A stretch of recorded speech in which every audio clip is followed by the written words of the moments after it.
Survey lang ha. Sino na ba talaga ngayon ang hari ng kalsada?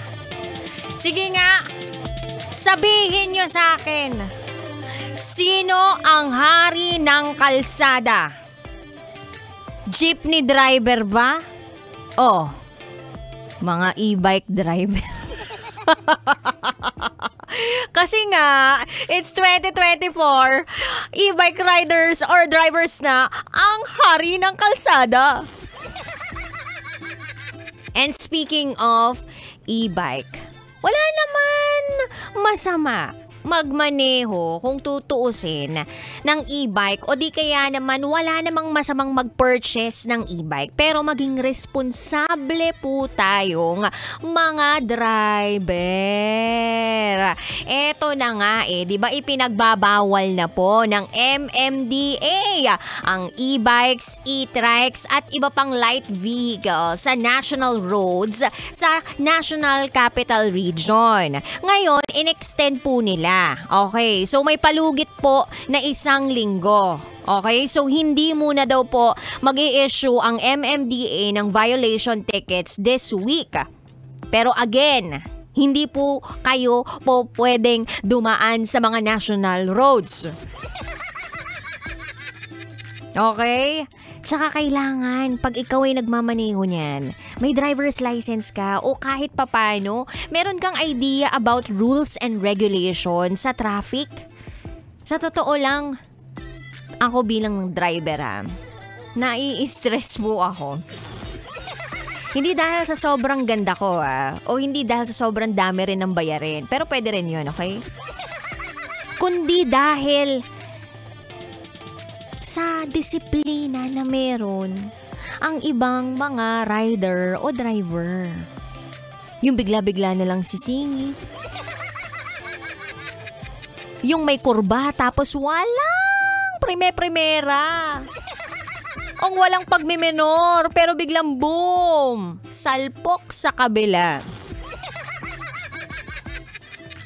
Hindi naman para sa inyo lang. Itong safety na ito na gustong mangyari ng MMDA, kundi para sa lahat ng mga mamamayang Pilipino na dumadaan sa kalsada na hindi nyo naman pagmamayari. Ewan ko lang marami siguro dito na nakikinig ngayon, yung napapakamot ulo na lang, lalong-lalo na kapag munti ka na silang mamatay dahil sa isang e-trike o isang e-bike. Kaya kabisyo, kung sakaling meron kang e-bike o e-trike, walang masama kung meron ka niyan. Pero maging responsable, kumuha po ng driver's license. Alright? And utang na loob, wag pong ipapapicture yan At para sa mga picture dyan, utang na loob. It's 2024, magbagong buhay na kayo. Try nyo naman yung lover. Huwag ng fixer, lover naman. Nino, DJ Rocky. Charot with the rod. So, ingat-ingat kabisyo sa lahat ng mga bumabiyahe ngayon. Just a reiteration, bawal po ang e-bike, e-trikes at iba pang light vehicles sa mga kalsada ng Recto Avenue, President Quirino Avenue, Araneta Avenue, EDSA Katipunan, CP Garcia Avenue, South Metro Manila Expressway, Rojas Boulevard, Taft Avenue, Osmeña Highway, South Super Highway, Shaw Boulevard, Ortigas Avenue, Quezon Avenue, Commonwealth Avenue, A. Bonifacio Avenue, Rizal Avenue, Delpan Marcos Highway, MacArthur Highway, Elliptical Road, Mindanao Avenue, Marcos Highway, Boni Avenue, Espanya Boulevard. Kung hindi pa malinaw yan sa iyo, kabisyo, try mong magsalamin. Baka luminaw ang lahat. O try mong magpasuntok, diba? Baka sakaling maalog yung utak. At gumana. Huwag po tayong pasaway.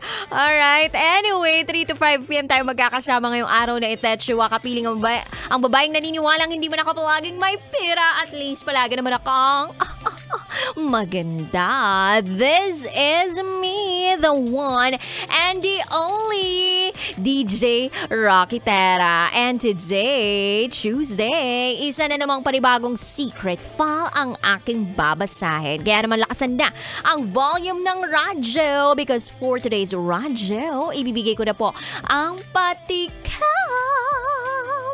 ng DJ Rocky's Secret File.